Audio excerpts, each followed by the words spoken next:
Hello दोस्तों, नमस्ते, प्रणाम। आप सभी लोग कैसे हैं?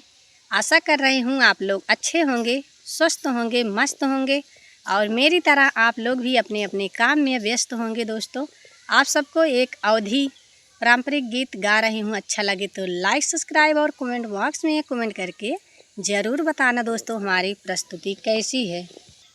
लागत गरमी राजा बेनिया डोलावा, लागत गरमी राजा बेनिया डोलावा, बेनिया डोलावा हो बेनिया डोलावा, बेनिया डोलावा हो बेनिया डोलावा। लागत गरमी राजा बेनिया डोलावा, लागत गरमी राजा बेनिया डोलावा।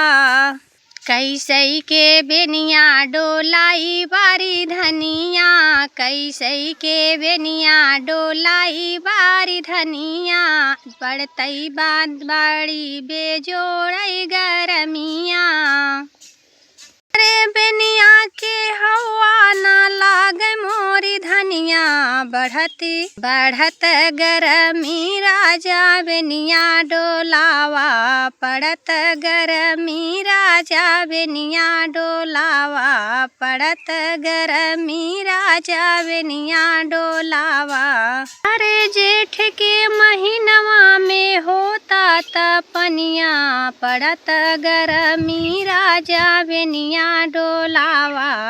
अरे जेठ के महीनवा में होता तपनिया, पड़त गरमी राजा बेनिया डोलावा, बढ़त गरमी राजा बेनिया डोलावा, पड़त गरमी राजा बेनिया डोलावा।